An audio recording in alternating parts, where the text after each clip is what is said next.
Estamos de volta e neste último bloco você vai ver como os ministros do TST reformaram o entendimento sobre a terceirização no serviço público.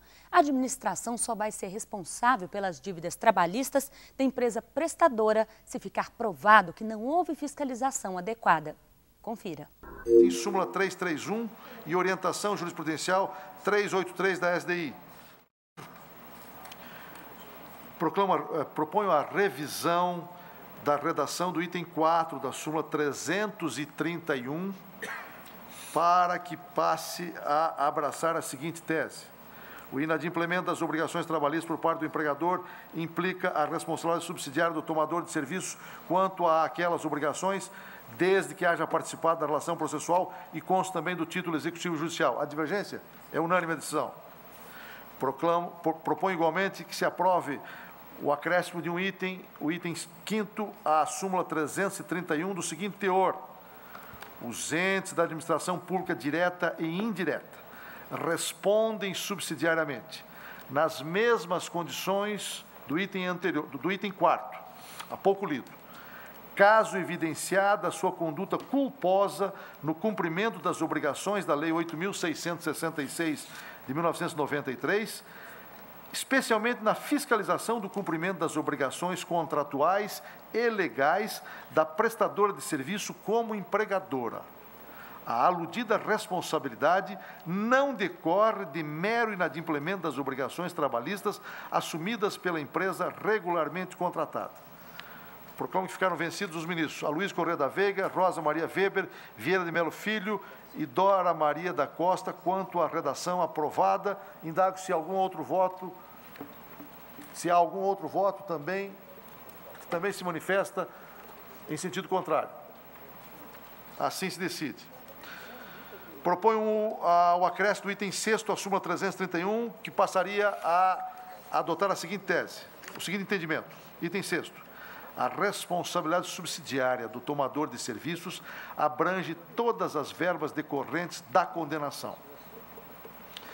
Senhores ministros, essa tese, como se recorda, foi aprovada à unanimidade.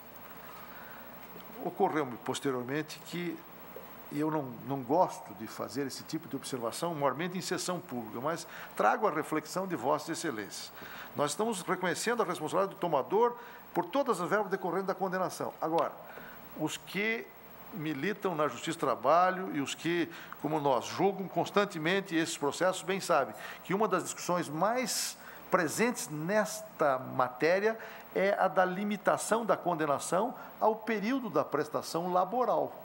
Porque constantemente, Vossas Excelências bem sabem, há uma sucessão na prestação de serviços para distintos tomadores.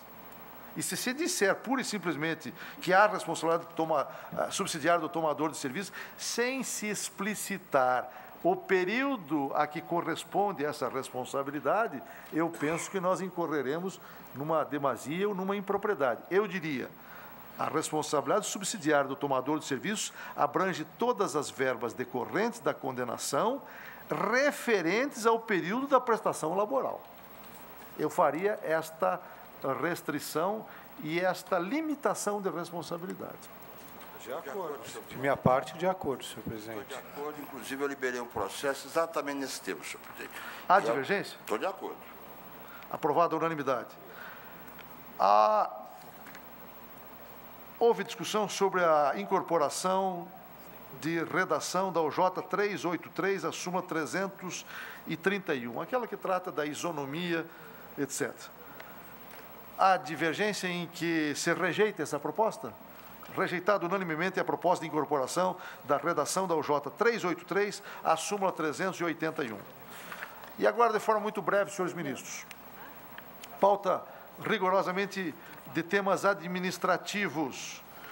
Submeto a referendo a resolução administrativa pelo qual foi instituída a Semana do Tribunal. A divergência? Aprovado.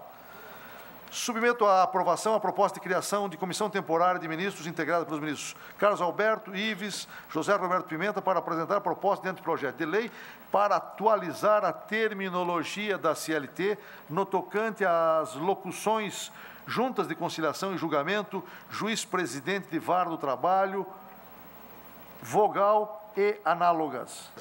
Tema seguinte, Submeto à aprovação a proposta de criação de comissão temporária de ministros, integrada pelos ministros Brito Pereira, que a presidirá, Pedro Paulo Manos e Valmir Oliveira da Costa, para apresentar minuta de anteprojeto de lei dispondo sobre alterações da Lei 7.701, no tocante à competência da SDC. Prazo de 30 dias. Está bem? Tá bom. Aprovada a unanimidade. Submeto à aprovação a proposta de alteração dos seguintes dispositivos do regimento interno do Tribunal.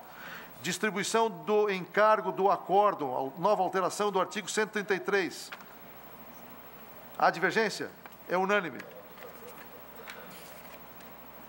Nova redação dos artigos 135 e 136. Há divergência? Redator do acórdão. É unânime. Limitação a duas eleições sucessivas, ou a uma reeleição pelo órgão especial, no mandato dos ministros titulares das comissões permanentes do Tribunal. Eu só fiquei vencido no parágrafo 3º do artigo 47, senhor presidente. Por maioria de votos, vencido... Quanto ao parágrafo 3º, não é, ministro Ives? É, só, do 47. Proclamo que, por maioria de votos, vencido o ministro Ives Gandra, Martins Filho, e com ressalva do ministro Brito Pereira, aprovou-se a nova a proposta de inclusão do parágrafo 3º do artigo 47 do Regimento Interno do Tribunal Superior do Trabalho. Proposta de alteração do artigo 69, item 2, letra B, do Regimento Interno. Há divergência? É unânime a decisão. Proposta de alteração no artigo 70, item 2, do Regimento Interno.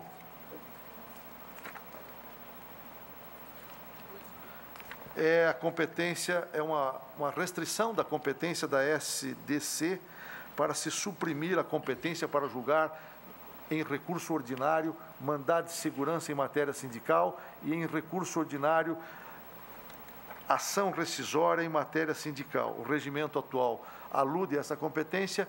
Há divergência em que se suprima esta competência? Vencidos os ministros Bárbara Levenhaga, Luiz Correia da Veiga e Maria da Assis Calcem, aprovou-se a proposta de alteração, de modo que só a SDI 2 apreciará esses recursos ordinários doravante.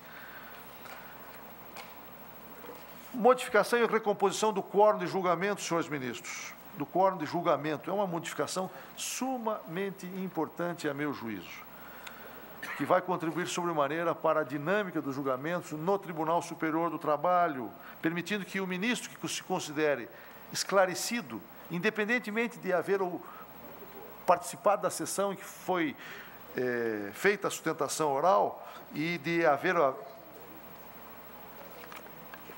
participado da sessão em que foi lido o relatório, que esse ministro que se considera esclarecido se sinta apto a votar. A proposta é de alteração dos parágrafos 9º e 10º do regimento interno para tanto. Há divergência? Aprovada a nova redação à unanimidade. Só esquecemos, senhores ministros, aqui é uma outra ponderação que eu faço a Vossa Excelência. Ministro José Roberto Pimenta, Vossa Excelência, que, a exemplo dos ministros da Comissão de Regimento, ministro Valmir, ministro Emanuel, tem esta questão muito presente. Nós esquecemos de revogar os parágrafos 11º e 12º, que estão na folha 21 do material que Vossa Excelência, que foi distribuído a Vossa Excelência, e que é uma consequência da aprovação dos parágrafos 9º e 10º. Proponho a revogação dos parágrafos 11º e 12º do regimento interno. Há divergência? Senhor presidente, apenas esclarecendo que isso constava da proposta, talvez não tenha ficado explícito, mas eu estou de acordo, evidentemente. Foi um lapso de registro, então, nosso? Pois não. Então, tá bem. Revogados os dois parágrafos em apreço. Presidente das turmas, nova redação, senhores ministros, do caput do artigo 66. Creio que posso proclamar que, vencidos os ministros Carlos Alberto, Ives Gandra, Maria Cristina Peduzzi e Dora Maria da Costa, aprovou-se a alteração da redação do artigo 79, parágrafo 1 do regimento interno, para rezar que o presidente da turma será o mais antigo entre os ministros que a compõem, por um período de 2 anos, vedada a recondução, até que todos os seus integrantes hajam exercido a presidência, observada a ordem decrescente de antiguidade. Há divergência além das enunciadas, das anunciadas e referidas? Assim se decide por maioria de votos. Proposta de acréscimos para os segundo, terceiro e quarto do artigo 80 do regimento interno, bem assim para incluir o artigo 306A no regimento interno do Tribunal Superior do Trabalho com uma redação transitória. Há divergência? Senhor presidente. Pois não. Vejo que, essa palavra, senhor presidente, vejo que nessa proposta, no caput, ainda permanece a expressão deste regimento. Tenho a impressão que, não é que isso ministro, foi retirado. Não foi, porque esse artigo 306A nós havíamos suprimido e depois vários colegas, ou na última reunião plenária, salvo engano, não me recordo, vários colegas ponderaram, com razão, que esse artigo 306A é uma norma transitória. Sim. Transitória, Sim. E que vai fazer referência a esta emenda regimental que aprova a nova redação. Então, por isso que se for necessário. Assim se decide. Outra proposta de restrição à possibilidade de edição de orientações jurisprudenciais, nova redação do artigo 71 do regimento interno. Vencido o ministro Ives Gandra Martins Filho, posso considerar aprovada? Aprovada a nova redação. Nova redação do artigo 173. Há divergência? É unânime a nova redação. Senhor presidente. Pois não. Senhor presidente, apenas para voltar aqui, o parágrafo único do artigo 79, que também mereceu a unanimidade na proposta de alteração. É que, para efeito de notas agravadas. Aqui, talvez, aí Vossa Excelência andou rápido e... Registro que o parágrafo único do artigo 79... a nova redação foi aprovada à unanimidade. É isso que você quer dizer? Segundo. Pois não. Evitar a lacuna nas notas. Obrigado. Senhores ministros, encaminhando-nos para a conclusão. Designação de audiência pública pela presidência do Tribunal Superior do Trabalho. Aqui também se trata de uma alteração que me parece extremamente salutar e importante. A redação que foi aprovada em reunião administrativa e que ora submetida a Vossa Excelência é a seguinte. Artigo 35 do regimento interno passaria a dispor da seguinte maneira. Compete ao presidente, excepcionalmente, convocar audiência pública de ofício ou a requerimento de cada uma das sessões especializadas ou de suas subseções, pela maioria de seus integrantes, para ouvir o depoimento de pessoas com experiência e autoridade em determinada matéria jurídico-trabalhista de grande relevância jurídica e intensa repercussão social, sempre que entender necessário o esclarecimento de questões ou circunstâncias de fato debatidas no tribunal. Eu poderia ficar calado, porque, afinal, é uma inovação e nós poderíamos... Até o presidente poderia interpretá-la da maneira como lhe parecesse esta norma, que é extremamente ampla. O que eu, no entanto, por um dever de consciência, eu já havia conversado com alguns colegas e não posso me furtar de ponderar a Vossas Excelências o seguinte. Parece-me que, e pelo menos foi esse foi o ânimo que me inspirou particularmente quando sugeri a Vossa Excelência que contemplassem esta iniciativa no regimento interno, o ânimo foi o de, a exemplo do que sucede no Supremo Tribunal Federal, permitir que, no caso o presidente, se não o relator, já que se descartou a iniciativa do relator, que o presidente possa ouvir pessoas qualificadas, credenciadas, com a necessária independência, por óbvio, não é? Para prestar esclarecimentos de fato sobre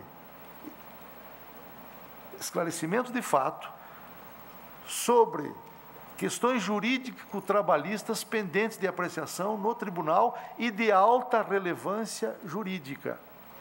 Agora, nos termos em que está vazada a redação, diz assim, permitindo para ouvir o depoimento de pessoas com experiência e autoridade em determinada matéria jurídico-trabalhista. Dá a impressão que o presidente poderá convocar juslaboralistas aqui para discorrer sobre terceirização, por exemplo, que é o exemplo mais sugestivo, digamos, hoje de audiência pública. Me parece que não. O que se quer é a elucidação de questões de fato subjacentes à questões jurídico-trabalhistas de alta indagação.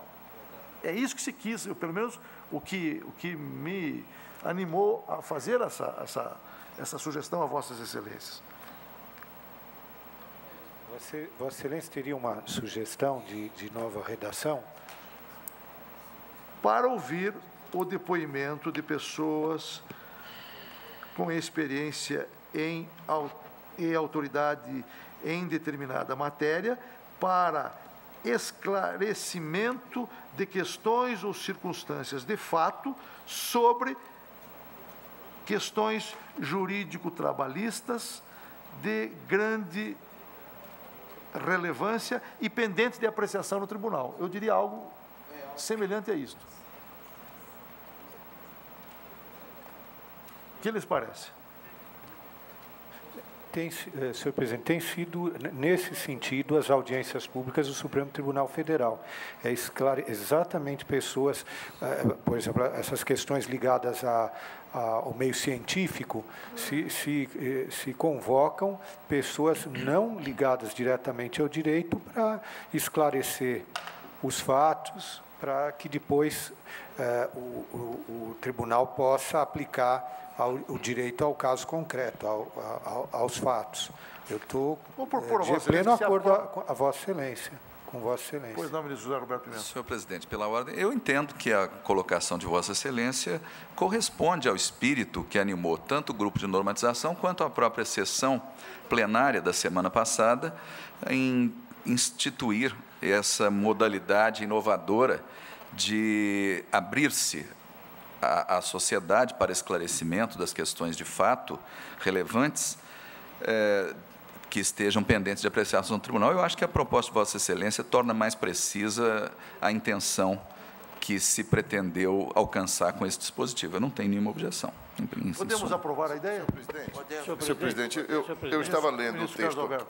Eu devo esclarecer devo lembrar a Vossas Excelências que o regimento interno do Supremo permite convocar a audiência pública para ouvir o depoimento de pessoas com experiência e autoridade em determinada matéria, sempre que entender necessário o esclarecimento de questões ou circunstâncias de fato, e aí prossegue em algo que não nos diz respeito, que é com determinada matéria com repercussão geral, interesse público relevante, debatidos no âmbito do tribunal.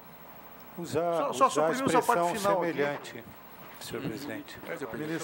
Usar expressão semelhante ao do Supremo. Quem pediu a palavra? Sim. Senhor presidente. Então, ministro Manos. A intenção no grupo normativo era exatamente essa. É audiência para se esclarecer um fato ou uma matéria que não tem a ver com o processo. São fatos de relevância. Então, quer me parecer que a proposta de Vossa Excelência tirar a expressão jurídico-trabalhista resolve o problema. Determinada matéria de grande relevância jurídica e intensa repercussão social. Creio que esta foi a intenção do grupo. Então, aprovamos a ideia, senhores ministros, por brevidade. H. Proposta de nova redação do artigo 36 do Regimento Interno. Aqui é supressão de uma competência do vice-presidente para ser conselheiro da Comissão de Jurisprudência e de Precedentes. É o cancelamento de uma norma em desuso que simplesmente não mereceu a receptividade dos ministros. E, por fim, senhores ministros,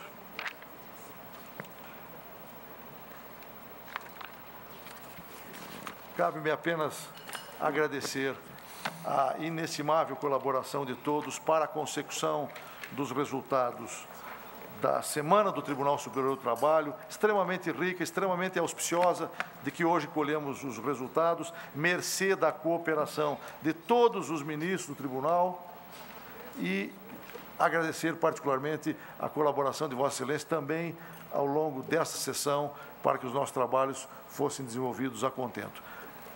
Está encerrada a sessão. Muito obrigado. E por hoje é só. Você acompanhou a sessão do Tribunal Pleno do TST, em que os ministros aprovaram mudanças na jurisprudência trabalhista. E fique ligado na Justiça do Trabalho pela internet, em todas as redes sociais. Acesse o nosso site tst.jus.br. Obrigada pela sua companhia. A gente se encontra na semana que vem. Então, até lá.